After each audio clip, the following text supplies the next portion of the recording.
যে আমাকে নির্বাচিত করলে বা আমাদেরকে নির্বাচিত করলে এদেশের মানুষের জমি সম্পদ দখল হয় না। ভারতের একটা অত্যন্ত বাংলা পত্রিকা আছে যার নাম হচ্ছে আনন্দবাজার। আনন্দবাজার পত্রিকায়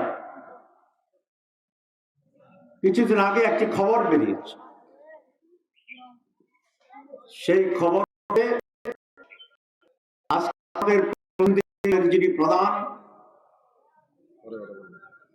তার সাথে ভারতের একটা চুক্তি হয়েছে, 3টা শর্ত।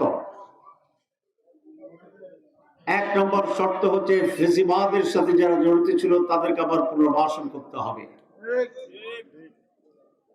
2, বাংলাদেশের আত্মরক্ষার জন্য বড় ধরনের কোন অস্ত্র কিনতে হলে ভারতের অনুমতি নিতে হবে, তার অনুমোদন ছাড়া অস্ত্র কেনা যাবে না। আর 3, এদেশের ইসলামপন্থী লোকদেরকে দমন করতে হবে। এই খবরের প্রতিবাদ কিন্তু সেই দলটি করে না। আমাকে সেই আনন্দবাজার পত্রিকা ভারত থেকে ইন্টারভিউ বিভিন্ন বিষয়ে সমাজে একটি যে আপনারা হিন্দুদের সম্পত্তি দখল করেছেন কিনা। আমি বলেছি, ভারত থেকে আমাকে ফোনে আমার ইন্টারভিউ নিয়েছে। আমি বলেছি বাংলাদেশে অনেক জায়গায় হিন্দুদের সম্পত্তি বেদখল হয়েছে,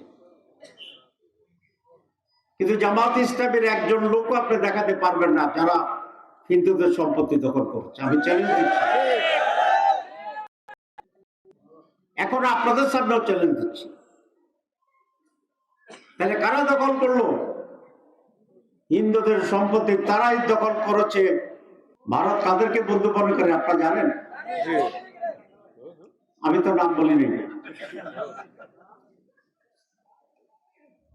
এই জন্য বলেছি আন্তর্জাতিক ভাবে আজকে এটা স্বীকৃত যে জামাত ইসলামীরা কারো অন্যায়ভাবে বাড়ি দখল করে না, সম্পদ দখল করে না, লুটপাট করে না। বিএনপির মাননীয় সেক্রেটারি জেনারেল দেখলাম পত্রিকায় বলেছেন যে আগামী নির্বাচন সিদ্ধান্ত হবে এই দেশ কি মৌলবাদীদের দেশ হবে নাকি গণতান্ত্রিক বাংলাদেশ হবে। আমি বলতে চাই আগামী নির্বাচন সিদ্ধান্ত নেবে বাংলাদেশ কি আবার চাঁদাবাজদের দখলে যাবে, দখলদারদের দখলে যাবে, দুর্নীতিবাজদের দখলে যাবে, সন্ত্রাসীদের দখলে যাবে,